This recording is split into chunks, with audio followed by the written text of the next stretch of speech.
What's up, everybody? Welcome back to another video. Time has come. It's ready to primer, spot primer at least. All the body work. What we're gonna do is, if you haven't been watching from here, if you're new, you haven't been updated yet, to see how we got to this point of we're ready to primer, please go back, watch the last few videos. It'll explain everything in detail of what we did to get the car to this point exactly right now. And if you're new to the channel, this is a channel we do nothing but paint. Obviously, we've done some body work here, so goes along with paint. Sometimes you're gonna have to do some body work to get the results you want. Obviously, if you don't care about what it looks like, you can just go ahead and sand it down, seal it, and paint it. And I shouldn't have to say this anyways. You know, after you do your body work, please take the time, prime your stuff. Don't just go ahead and seal it. Don't go ahead and just paint it, throw paint and clear on it, because you will see what's going to happen. If you do that, it's not going to look good. I don't care what video you watched online, who done it, what materials they used. If you skip the stage of priming your body work or anything that you used, I would say anything you've used less than 320 on needs a primer. 3 coats at least minimum. The reason for that is primer is not only good for adhesion purposes, depending on what company you use or what brand of products you're using, it's going to fill in any type of sand scratches, imperfections that are really tiny. Any type of body work we have, it's going to seal in, and it's going to allow us to block that down smooth. So just because you watched a video where you saw somebody go from body work to sealer, body work to paint, and it looked good on camera, or whatever Mickey Mouse magic they've been doing to get it to look good, I'm telling you right now, it's fake. Don't believe it. It's almost as if those videos that you see where they're pulling dents out by heating them up and then putting a piece of ice cube on it or cold water on it, and the dent automatically pops out. I'm telling you guys right now, it's fake. It's not real. Whatever they're doing, whatever type of editing they're doing, it's just an edit scheme. Just like anything else on YouTube nowadays, I feel like it's fake. It's edited to where only the good parts show, and they're only going to show you what looks good. And here I'm going to show you guys, I try my best to edit as little possible. You know, here and there I might speed up the video, that way it's not just taking up your time watching it, because it does get boring watching some stuff, and some stuff I will not videotape just because it does. I've done it in the past, or it's just something that's really boring, so I'm trying not to bore you guys with it. But I'm here to show you guys everything. You know, I'm here to show you what looks good, how to get it to look good, and also the bad parts, you know, the failures, anything that you guys might have seen that, you know, process wise, a lot of channels are not going to show you how they got it there.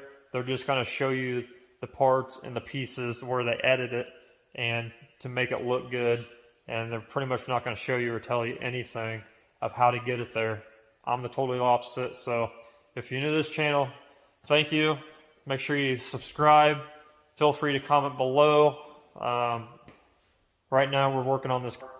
It's my own car. We've done the body work, obviously saw everything. If you're here watching from here on forward, you've seen all of it. Seen how to prep the panels. Everything's clean. Everything's tacked. Just got done tacking it off. Primer's mixed in the gun.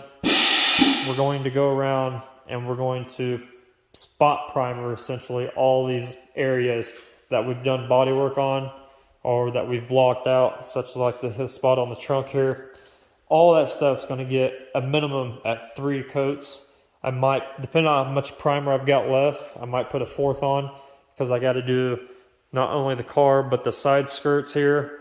They're pretty gnarly, so they're going to soak up a lot of primer, and the front bumper is going to really soak up some primer. But this is just going to be a pre-primer on this bumper, because there are some modifications to the car that we're going to be doing.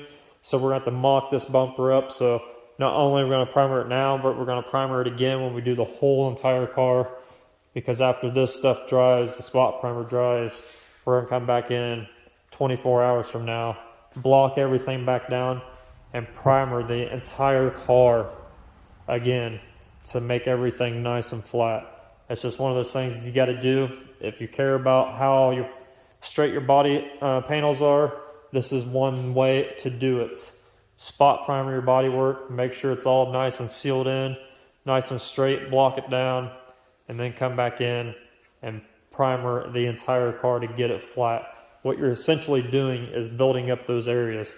Even though they might look flat, they might feel flat, they might feel smooth, all that good stuff. When you go to put something wet on it, you're automatically going to see whether if it's good or not, because it's going to show. And I've got black primer in the gun to show any imperfections. If you know anything about paint, black shows everything. So I'm using black primer on this to where when I start blocking this thing down, it's going to show me any of the highs and lows, anything that needs fixed before we go on to the next stage. So that's why we're going to use that. So I'm going to get suited up, I'm going to get my mask on, and we're going to get to spraying this car. Alright, so before I turn the fan on and go full bore with priming this car, I'm going to show you guys what you guys should probably end up doing if you got any type of material, anything you're working with that has a lot of body work on it, anything that has a lot of artwork that you're trying to clear over, or anything like that. I use the same method for both, and that is the first coat you put on, no matter if you know that it works or not. My first coat, I always kind of like dust it on. I don't really do a really heavy wet on wet on the first coat on anything I do, just because there is that little room that an error could occur, something weird could happen to the paint. There's a lot of issues that could come up with doing that. So I always very lightly dust the first coat on. It gives it time to adhere to the substrate, and as well as get it to where it's going to lock everything in from after that. So I don't really do it too dry. I make sure that it's kind of like a really light wet, because if you get it really dry and you go on and put the next coat on, like that, you could get it to where it's really fuzzy, kind of like it looks like there's a lot of texture to it. So I try to get it to that point to where it's not too wet, but not really dry either. I just kind of want to get it locked in there. That way I know from there on out I'm not going to have any issues with lifting, any type of solvent pop, any type of, fish iron or anything like that that's going to happen, that could happen down the line. This is going to eliminate all that stuff. And I do the same thing I said when I'm clearing artwork. I don't really hammer it on there. My first coat, I kind of do like a tap coat with the clear. That way it locks everything in to where the clear is going to really clear that substrate in for you. Everything after that is just a build-up layer. So I'm going to show you guys what I'm talking about and what I mean by very light coats on the first coat.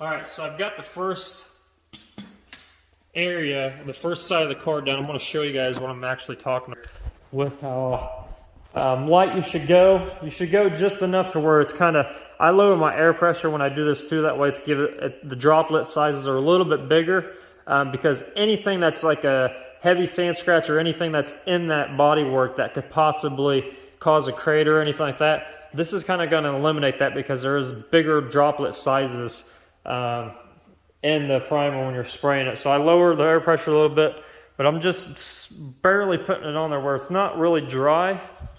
It's still smooth, but it's not like totally wet where I'm just hogging it on there. I'll do that on the later coats. And I'm just going around, I'm just gonna go around and just spot it all in. So I'm gonna do that, and by the time I get the other side of the car spotted in, the bumper, all these plastic pieces with the barely spotting it in there, I can come back to this side and really hammer on my second coat. I don't really call this the first coat. That's just kind of like a really tack coat is what I usually call it. So if you're not familiar with the terms, paint terminology, we all make our own. We don't really use the correct terminology either. Everybody's got their sayings. Everybody's got their ways of things that work. So like I said, if you got something that works for you, do it. But this is just a kind of an easy way to kind of where you don't have to worry about anything happening as far as anything weird happening to like the primer or anything underneath of it. Because I've seen some guys where they'll just hog it on there, either run to the floor, it'll start causing little craters where it's spreading, it looks like fish eyes, or solvent pop because they haven't let that stuff adhere properly, or they put it on too wet. There's a lot of issues that could just come up. I mean, you're working with chemicals, so just watch what you're doing. And like I said, if it works, something's working for you, just keep on doing it. But I just want to show you guys that. And then we'll get, like I said, 3 coats on this thing. Depends how much primer I got left over. We'll come back in and put a 4th coat on it.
So there you guys see it. All 4 coats are on. Everything's still pretty wet as you saw in the video. I wanted to show you guys what everything looked like, because with black you can really see your highs and lows and how straight the body is and all your body work. So showed you guys that way it's still wet. It is going to flash off. It'll go dull. That's pretty much what it's going to do. So all the shininess will go away. And it should dry within like 2 hours, but I'm going to let it sit overnight, 24 hours, and then we'll come back in and block it. So if it's already this, I mean, I've looked at it in person myself. Everything's really straight. The body work is really good. There's really no issues with it. Obviously they got dirt in it a little bit, but once we block that, all that will go away. So imagine if we block this and prime it again, 4 or 5 coats, the entire car, and get it all even, how straight this car is going to be. So really excited about that, because everything turned out, like I said, really well. So all we got to do is let it flash, let it cure, sit here, do its thing, and then we'll come back in and block it by hand. Like I said, the side skirts probably need a lot more work. I did put 3 coats on those. I didn't do a total 4, just because I noticed after my second coat that they're going to need some more primer. So everything's going to get reprimered just like the car. So at the end it'll have 4 or 5 coats on it. So I just kind of stopped at 3 on those. They were pretty gnarly, so I'll sand those back down. There's no reason wasting more primer if it's not really doing anything with it. So we'll let this sit, cure, sand it back down, and then we'll go and put some more on it. So by the time we get done with everything, They should be really, really smooth. Everything should be filled. Front bumper, I probably could have just put 2 more coats on it and called it good and let it sit. But again, we'll let it sit, bake, and go from there and sand it back down smooth. So everything's really looking good. So at the end of this, by the time we're done primering, by the time we're done blocking, and we're getting ready to paint it, everything's going to turn out really, really nice. So pretty excited about that. If you guys didn't know, I shoot nothing but House-of-Color. If you're wondering what primer I used, it's a KD 3001. It's just the black. It's a KD 3000 system, which is our surface sealer system. If you don't know anything about it, look it up. It's awesome stuff. It's really thick. You can mix it 3 different ways. First, you can do 4-to-1 if you really want a really high build. If you want it like a medium build, you do 4 1-to-1. And then if you want to shoot it as a sealer, it's 4 1-to-2. So you just add reducer to get that how thick you want it. Like I said, 4 1-to-2 is the sealer, and it sprays really buttery smooth. It's almost, to me, it's almost fake at how good it comes out when you do shoot it as a sealer. The primer, as you saw, it's really, really thick, especially if you do if you just do 4-to-1 where it's a really heavy build primer, it is really thick, so you can cover a lot and bury a lot of stuff in it. So I like it for that, and you can honestly come back in. I come back in probably 2 or 3 hours and hand block this stuff, and it'd be perfectly fine to sand. But I just want to give it that extra time to do its thing. Don't have to worry about any issues because we're not really in a hurry to do this car anyways. It's just a winter project, but we want to get this thing looking really, really nice, and all the work that we put into it, there's no sense in rushing it and trying to get it done even that quicker. But as far as products, like I said, it's a KD 3000 system. Really, really good. And it just builds really quick when you use the 4-to-1. Obviously, you really need a big tip. I use a 2.0 tip. I use the AccuSpray gun, which is a plastic with a PPS2 adapter on it. And it just makes it really, really easy to change them quickly, clean everything out. It's a really quick process. So that's what I use. I use it every day as well.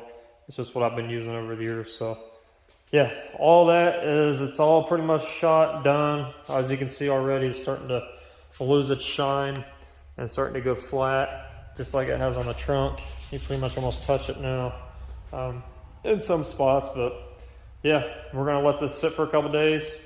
I'm gonna come back. Obviously, I'm not gonna film in between or anything like that since this will be drying.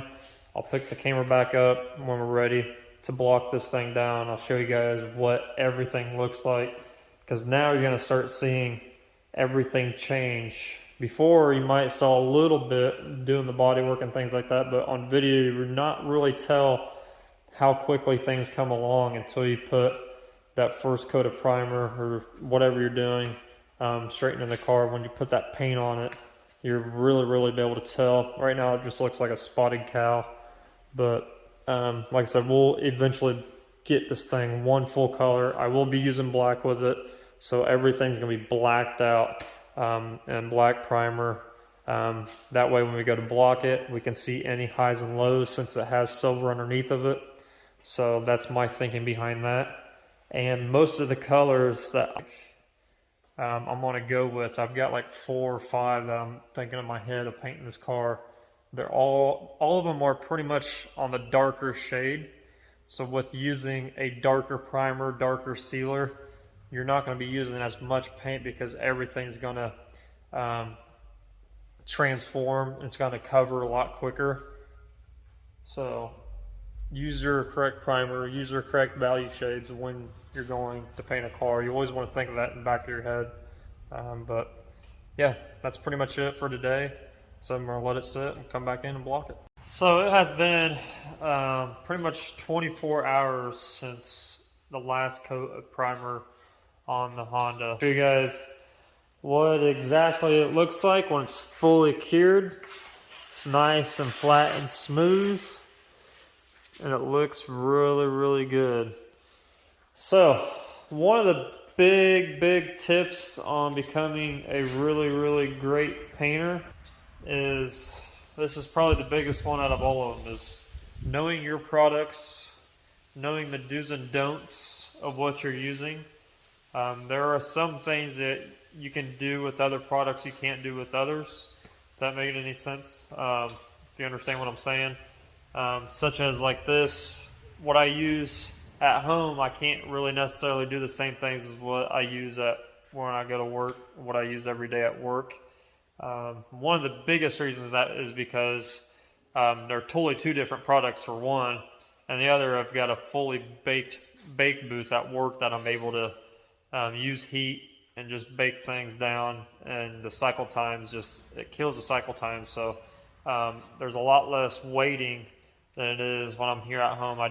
I'm pretty much dealing with whatever weather it is outside. Obviously I've got a heater for the winter, but I'm not able to actually bake anything to speed anything up, so I've got to wait. So that's one of the reasons why I've waited so long to let this primer flash, the way we get to blocking on it. And it's always better. Obviously, you really got to know what you're using. You got to go through the tech deck sheets. Just because there's a lot of things that you can do with one product that you can't do with another. They're all pretty much different, but yet they're all the same. It's hard to explain it, but if you're an actual painter and you're watching this, you understand what I'm kind of saying. It's just obviously the weather and everything like that goes into play, how good your setup is. But with primer, I always let it shrink up. I know there's a lot of companies out there that say, hey, our product doesn't shrink, less shrinkage, minimal shrinkage, whatever they try to sell you on.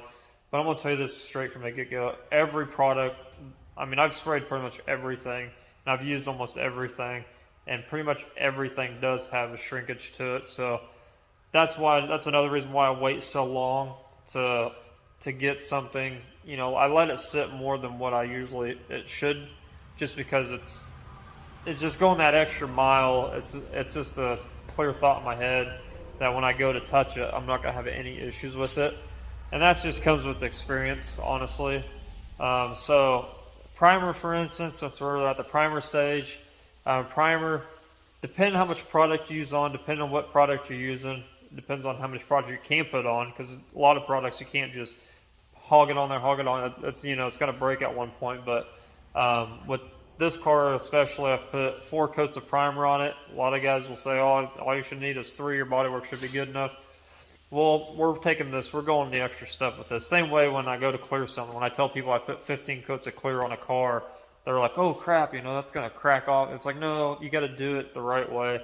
Same thing pretty much with primer. If you do it the right way and you know your limits, and you know how to use the product, you know what it can and can't do, knowing that is just a peace of mind by itself. But it makes you a better painter overall, because if you know more about what you're going to use, a lot of the issues I see people posting online is just it's their rookie mistakes. If you're one of those people posting stuff online, you get like 15 million different answers. It's because there's a lot of different things that can happen.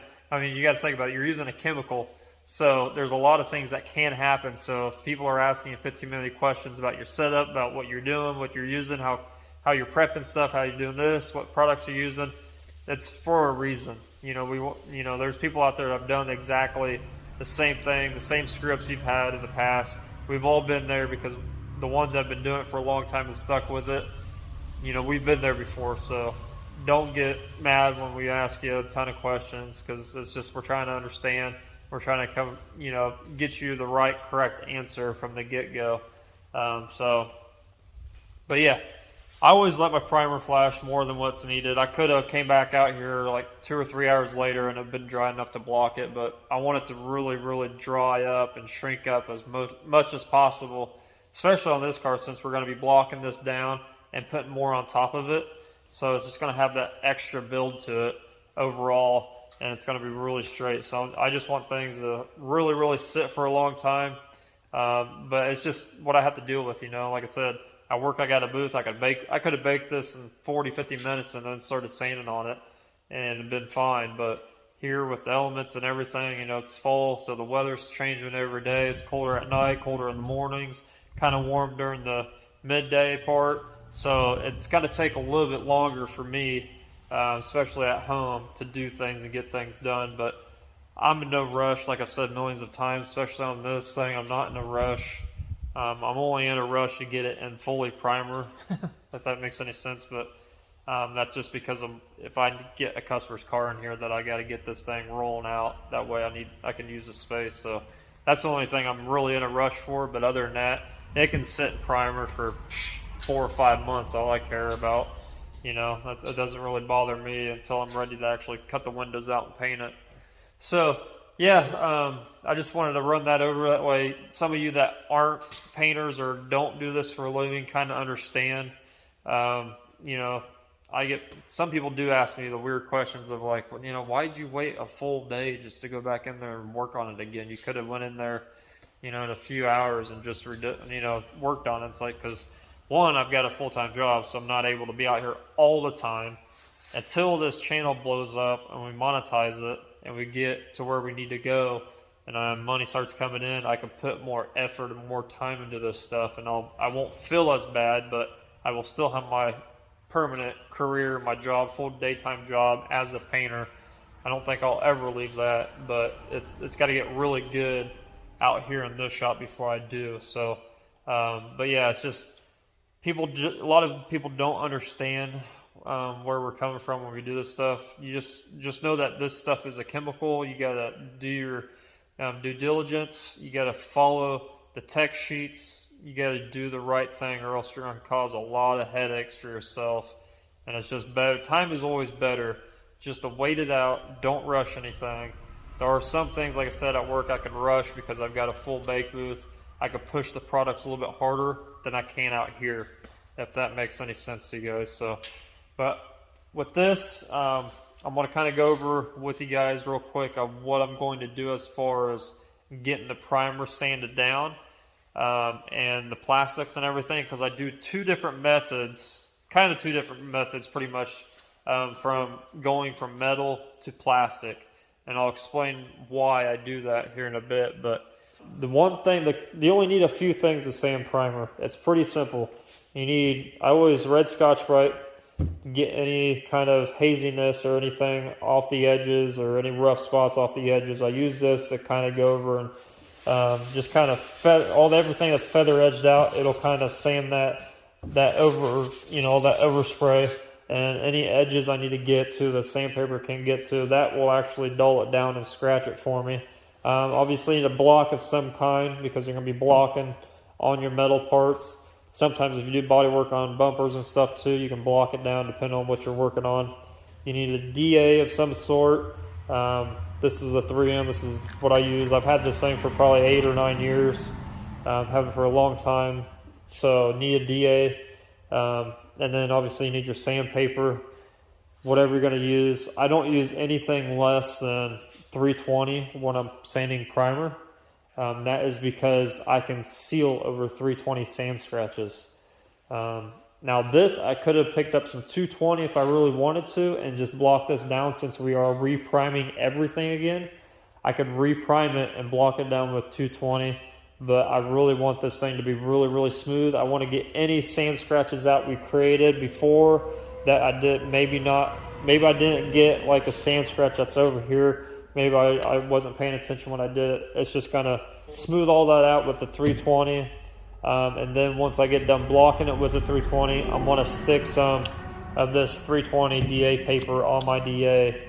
And I'm going to buzz over it lightly with the interface pad on to get rid of any of those block marks. Now, like I said, since we are reprimering this whole car, you technically don't have to DA it down. You don't have to use 320. You can use 220, or you can use 180 if you really wanted to. But I don't want to have that thought in the back of my head that if I do, when I go to reprimer this car, I don't want any sand scratches once it's fully dry.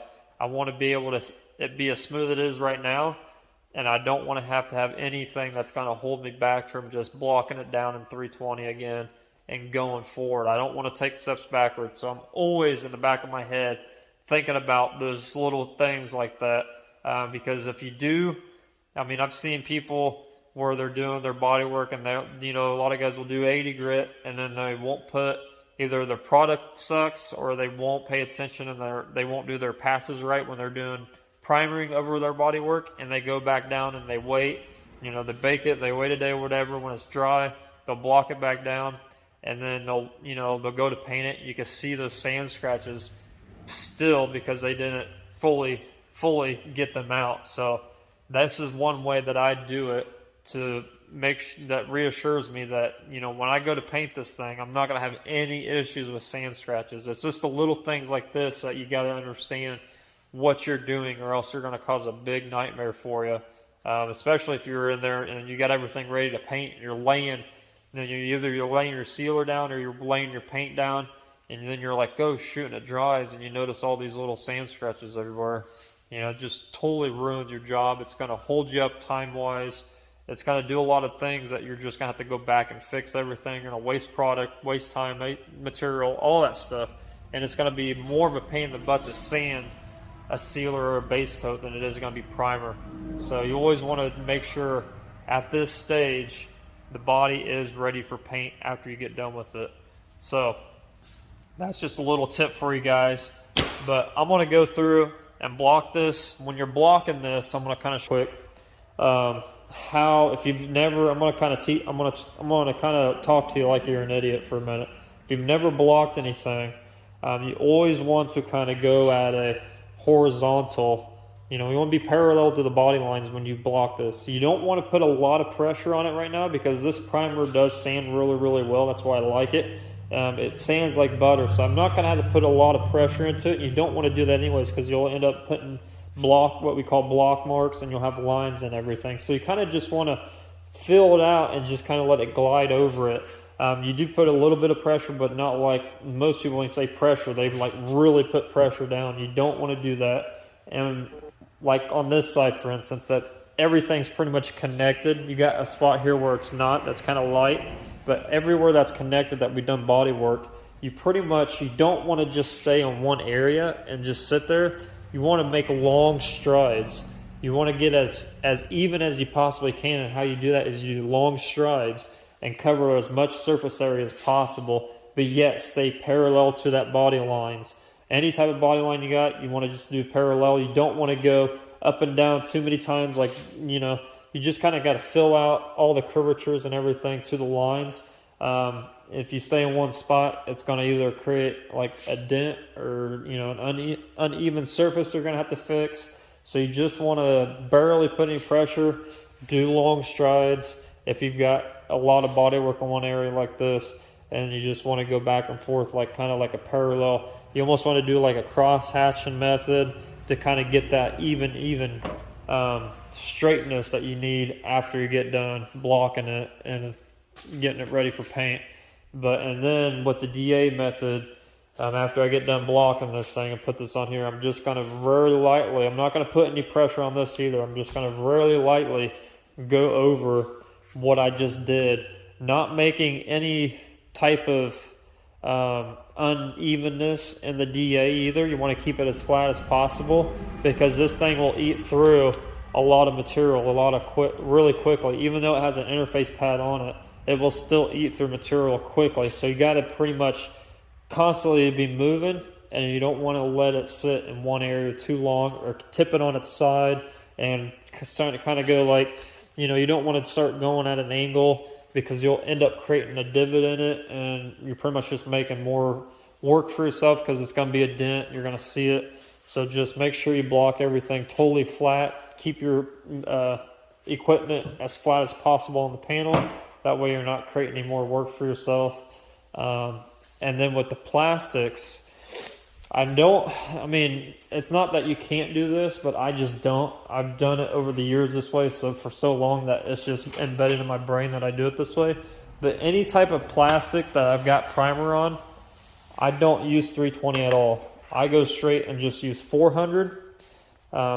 This bumper, depending on what it starts looking like when I start sanding this, I might use 320 because it's going to have to get primered again anyways, so it don't really bother me to hit it with 320.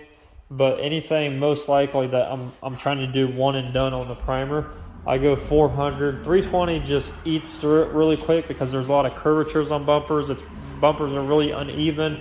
There's a lot of edges, and 320 just burns through it really quickly. With 400, it doesn't really burn through it as much, and you get that extra smoothness that you need on plastics. Because if you end up burning through this and you're trying to do like a one and done, like sand the primer then go back straight to paint, 320 just makes those fuzzies if you do burn through it. The fuzzies that we already tried, already went ahead and fixed from the get-go before we primed this. But the bumper looks really good. There are just some issues that I would fix, but since we're going to be sanding this down flat again and re-primering it when we re-prime the whole car, it should be perfectly fine. Especially being this bumper is a really thick ABS bumper, so it's really good material to build stuff up on it. And it was brand new when I got it, so there's really nothing but rock chips that we had to fix in this thing.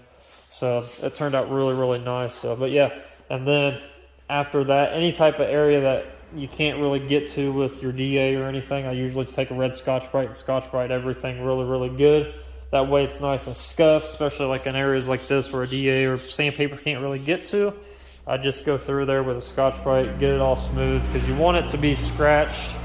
You want that mechanical scratch in there for adhesion purposes, because you don't want anything to lift.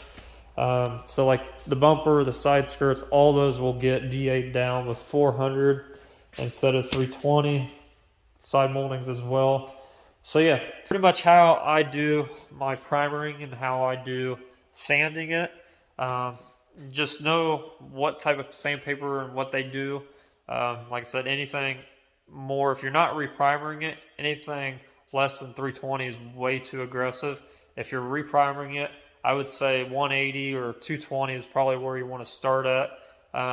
Because 320, a lot of people will say 320 is not aggressive enough to really shape anything, but in my opinion, you shouldn't have to shape anything when you're sanding your primer. Everything as far as bodywork should be done, unless you have something that you missed or something that you've been trying to fix and you needed a primer to see it, to block it.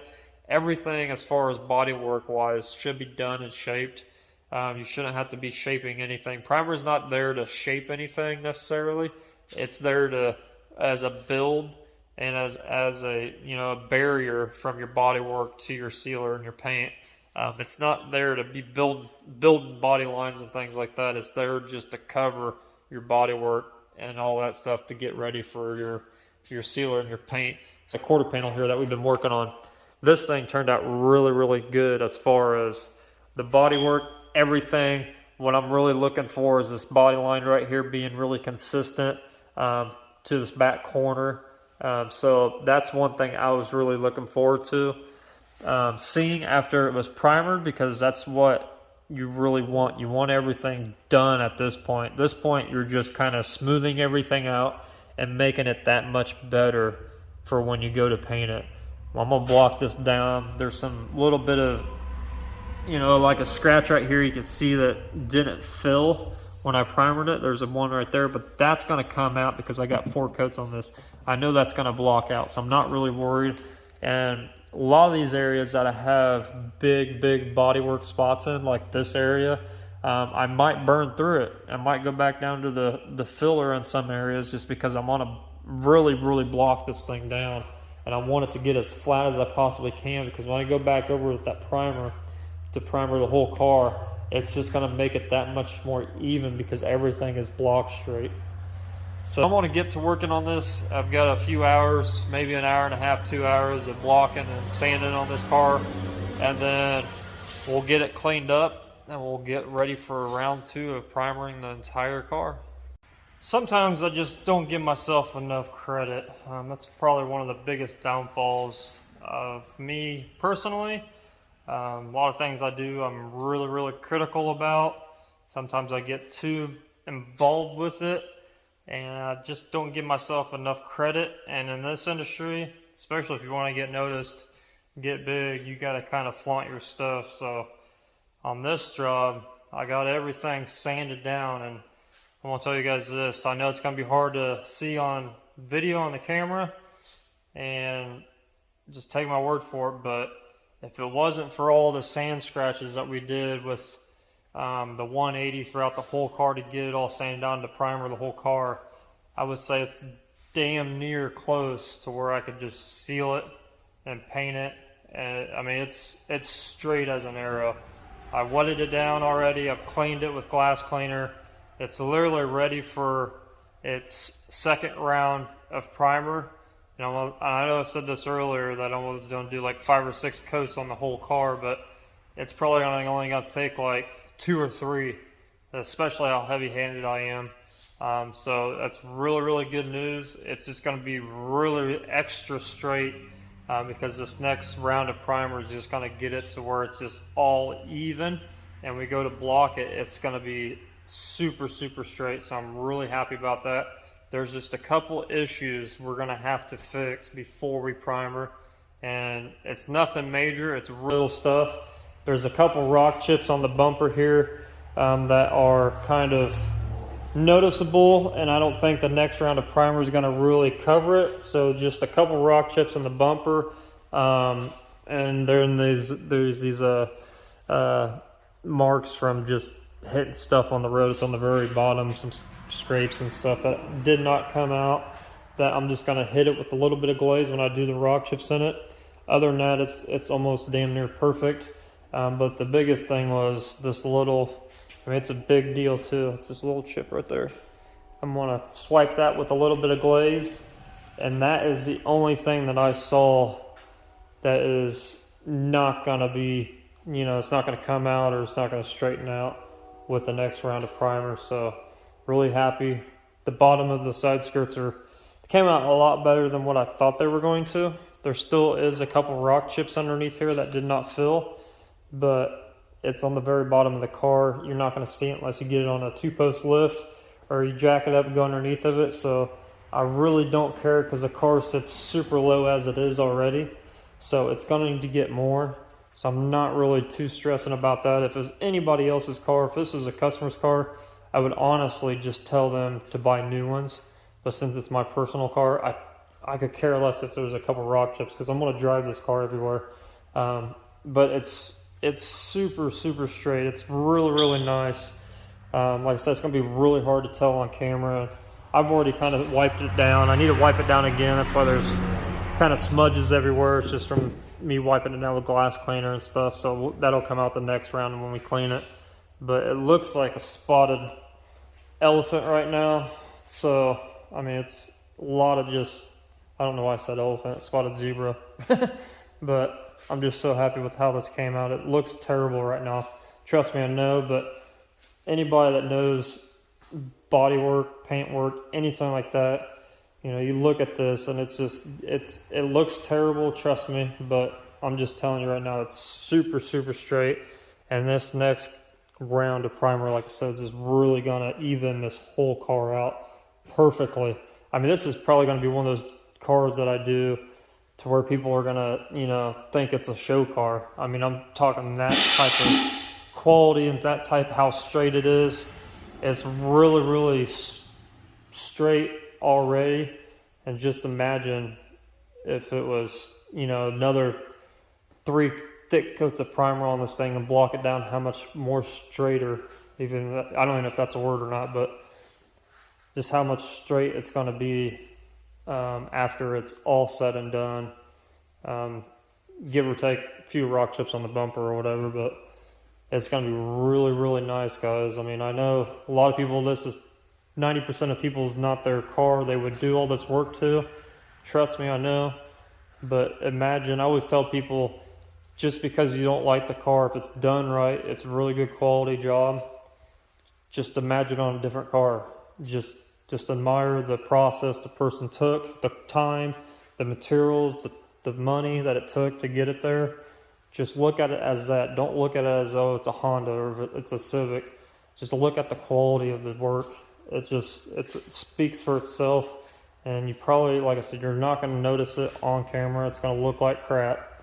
And it does. I know it looks like crap, but I've been doing this for a very long time, and I just know when something's going to come out super. So I'm really excited. I did ground up the fenders. I noticed there was a couple rock chips, but they're almost perfect. There's a rock chip right here, and there's just surface rust.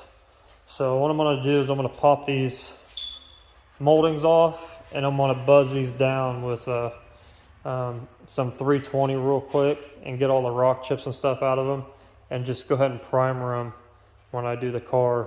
I'm not going to primer the car today. I figured I have enough time, but I actually ran out of KDA 3000 hardener. I don't have enough in there to do the whole car all over again, and I probably won't have enough time to fix everything I need to fix, sand these down, and get it ready for primer anyways. So I'm not going to spend that much time out here today. It's already almost 6 o'clock, and I need to get inside and get some house stuff done. But next up's going to be round 2 of primer, guys. And let me know. This is going to be one awesome paint job when it's done. No matter what color, I could paint this thing pink. The quality's just going to be awesome. So if you guys aren't painters and you want to see something from where it looks now, and if you looked at it, if you've been with this channel since I first started working on this car and look at how much of a difference right now it looks. I mean, it's got no dents in it. There's no more rust on it. There's none of that stuff. So just imagine what it's going to look like with paint on it and with a lot of clear. I'm going to probably clear this thing probably a good 6 or 7 coats. I'm not going to sand it down and flow coat it or anything unless there's just that much dirt in it, but I'm probably just going to wet sand the buff the crap out of this thing. So it's going to be super straight, super glossy. It's going to be really wet looking. I can't wait to get it done now. I almost want to just cut the windows out this weekend and block it all down and paint it real quick, but I'm going to fix all the stuff that needs fixed. Like I said earlier in the other videos, take your time. Just because you're excited, don't rush the process. Do it right and just take your time, and the end product, you'll be more happy with it than if you were to rush it. Trust me, I've done it multiple times and it's always bit me in the ass. So just take your time, finish it right, and come out strong and get it done the right way the first time. So I'm going to end the video right here for right now.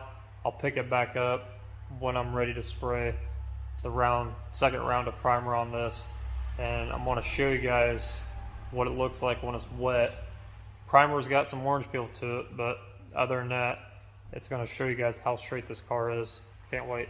So it's the next day. As you see, I've got the fenders all sanded, prepped, ready for at least 2 coats of primer. I'm going to do probably 3 more on everything. These are pretty much, I was just getting the little imperfections out of them, like rock chips and things like that. So they're not bad. They don't need a lot of primer, so I'm not going to really hog it on there. There's no need to waste it. But on these parts, I'll probably put a little bit extra on the plastics. I went around and fixed everything already, and wiped everything down one last time. So this is ready to be tacked off and primered. So same goes for this as well. Since we've already primered it, it doesn't mean that you can hog it on. First coat's going to be really tacky. It's still going to get some coverage on there, but I'm not going to fully cover it all the way. So when you're doing stuff like this, don't think just because you've already got primer on some spots, you can just hammer it on there. Anything can still happen.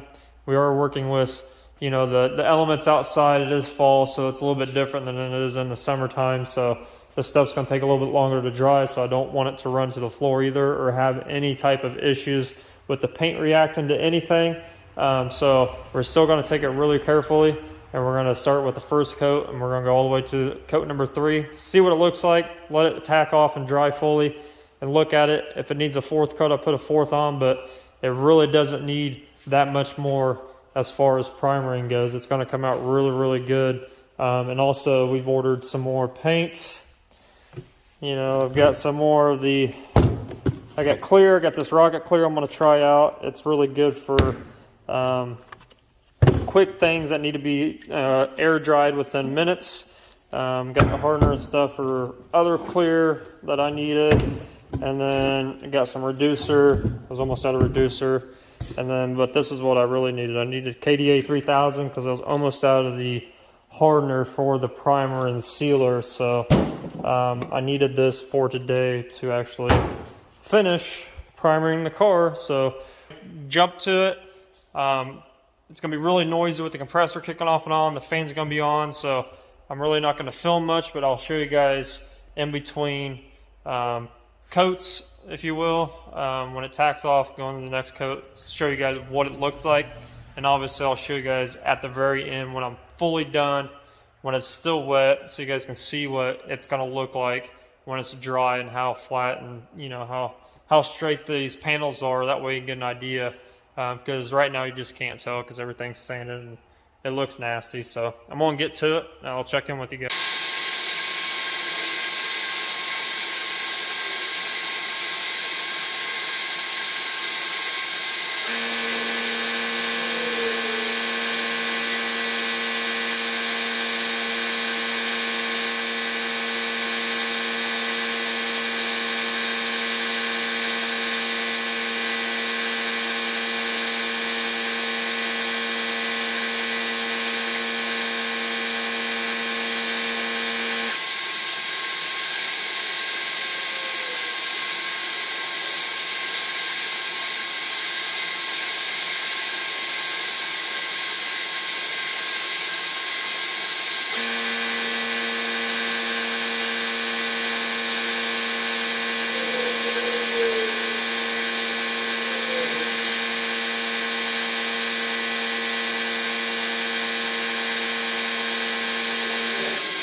Man, I have not primered an entire car outside of a car in a very long time. Probably years, to be honest, to do an entire car like that. If you know anything about primer is probably one of the nastiest products to spray besides clear coat, especially when you're doing an entire car. It's just, it goes everywhere. It's really powdery when it dries, so when it lands on the floor, it just creates a dusty mess. It's just nasty stuff. So but yeah, I've got the car. It's already, I primed it 3 times.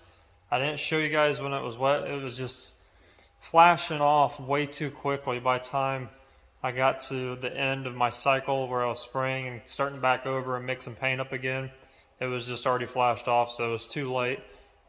Just happens when you're spraying a lot, especially overall pretty much on a car. It's going to be, your flash times are a lot. It seems to be a lot quicker just because you're busy doing things. You're always spraying. So by the time you come back around for that next second coat or third coat or whatever, it's pretty much already dry to the point where it's like, hey, waving like, hey, it's done. You know, I need another coat. So it's just, that's part of painting, you know. Sometimes you don't have time to set things down and look at stuff. You just got to go and go and go, because especially flash times, it's just, they're crazy quick when you're doing it overall, just because you're doing so much at once. So I'm going to show you guys. I've already got it untaped. It's pretty much already flashed off. It's dry to the touch a little bit. It's still kind of wet in some areas, but I had to be really careful when I peeled the tape up. And that's another thing. when you're doing things that are taped really close to your paint job, whether it be like windows, like I had these windows all, the tape's already been on there for a few days, so I wanted to get the tape off as soon as possible. I didn't want it to fully dry and let it sit on there and just, you know, become one with the paint, and when I rip it up, something could have happened or whatever. So it's always good to get your tape off anything that's really close, especially like this job, like we just primered this because we didn't take the windows out. It's always good to get those tape areas off when the paint is still kind of soft, if that makes sense. Because if you do leave it on there and you let it bake, or you have a booth and you bake it and you peel it back up, you know, you can run into a little bit of issues with your tape being really gummy on the window trims and just destroying the window trims or the surface. So, you know, tape does crazy stuff when you just let it sit on there for a very long time, especially when it goes from hot to cold. Out here I don't have any heat right now on, so it gets really cold in the mornings at night, and then during the daytime it's really warm right now, so that tape is constantly, the adhesive in it is switching. So I always pull the tape off as soon as I can, especially when I'm at home. If I'm at work, I just pull it off after I bake it. It's not a big deal because it's not going to stay on there very long. But I'm going to show you what it looks like. Pretty much all looks like just a flat black car. I mean, it's just primer though. Everything turned out super nice and super slick, like I thought it would. No issues anywhere at all. Came out really nice. And you can kind of see where I left some little bit of air or room to where it didn't get on the trim anywhere. And then the windows, obviously the paint got snuck underneath of it. But like I said, it's somewhat dry right now. I'm gonna still let it sit. Obviously, we're gonna let it sit for a lot longer than we did on the first time we spot primed it. But yeah, I mean, that gives you guys a good idea of what it looks like all primered out. You know, if I would have cut the windows out of this thing and cut the windows before and took the doors off before and primed the entire inside the doors and everything, we could have just left it flat black, honestly. I could have put like a flat clear coat over top of this and it'd been fine, but we're going to do something crazy on this thing, guys, so stay tuned. Everything's turned out really, really well. The next step for this stuff is probably going to be, I'm still in search for a kind of like a wide body kit for the quarters, because I still want to do a wide body on the quarters. I know we just primed it. You know, if you don't know anything about doing body work and custom stuff like this, or if you've never been to like custom shop, you might have thought this was a waste if I'm thinking about wide body in the quarters, but I want to get the body, the stock body straight, fix anything before I go and do anything over top of it, because it's just going to cause more issues down the road if you don't fix that stuff before you slap like a fiberglass panel over this and whatever you're going to do. If you are thinking about doing that, you know, like a wide body or anything like that over your stock car. I've seen a lot of guys, all they do is they cut the inner fender wheels out and then they put black tape, and they put black tape over the bare metal, or they take some primer on a brush and they just spot the bare metal in a little bit. It doesn't cause issues down the road because it's going to start rusting out really quick. So you just want to make sure, I want to make sure to do it right. You know, if I'm going to leave it this way, that's fine. We can continue on from this. But if I do find a kit I can mold onto these quarters that looks the way I want it to look, then I'm going to do that as well. And it's always good to start with, you know, especially if you're doing a lot of body work. A lot of these old muscle cars, these custom shops or fabrication shops, whatever you want to call them, that do really, really good work, they always get the car blasted, whether it's sandblast, a media blast, or whatever. They go back down to bare metal to see if any rust, you know, if anything they need to fix first. But they always, before they do any body work, they always epoxy primer the entire thing, and then they start the body work process. So it just protects that metal. So think of it like this is like that. I'm trying to protect everything underneath it before I do anything really crazy extensive. Any type of, like I said, the quarter being molded on with the wide body and things like that. But I'm kind of liking the way it looks. You know, I still haven't decided on a color, but you know, black a black paint job on a car like this that's really straight will stand out. And the way I do black, when I spray black, I just don't spray it and then clear it. I do something a little bit extra if I'm doing an overall in a car that makes it almost look like chrome. It's so glossy, it's so deep that it gives that representation as chrome when it's done. It's just crazy looking. So that's something I might consider doing. I don't know. I'm kind of liking the way it looks black, but how many black Hondas do you see all the time? I see a ton of them around where I'm at. So I want to do like a crazy color on this thing, something simple but yet something that stands out. So yeah, end the video here, guys, and thanks for watching. If you got any questions, post them down below. Make sure you subscribe. There's still a lot of people. There's probably about 70-80% of people that watch the videos that are not subscribed yet. So make sure you subscribe to follow along with this thing, because like I said, after I'm going to give it a few weeks before I go back in and work on this thing again. I might put the fenders back on it. I'm going to cut the rust issues away, these inner and outer panels right here, and as well as the back, that's all rust. I'm going to cut those out. I probably won't film any of that stuff just because it's just nothing really too exciting, to be honest. So I'm going to do that off camera. Might throw the fenders back on it. Depends if I need to move the car in and out. Might let it sit out in the sun, bake a little bit. Just let it do its thing. I'm not in no rush. We have all winter to get this thing done. And the next videos that I'm going to be posting up, we're going to go back to airbrushing.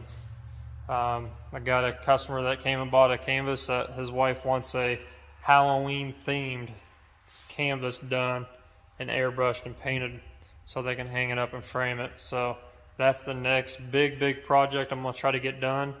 We are leaving for Florida in about 2.5-3 weeks, so there might be a period where I don't post anything for a week or two. So just stay put. I'm going to try to get things rolling out to keep you guys up to date and entertained as well as I can. So, but that's the next thing, that Halloween canvas. We're going to jump back into airbrushing. So if you want to learn anything about airbrushing or see how I do things and see what I'm creating, because it's going to be a full picture that I'm creating from start to finish.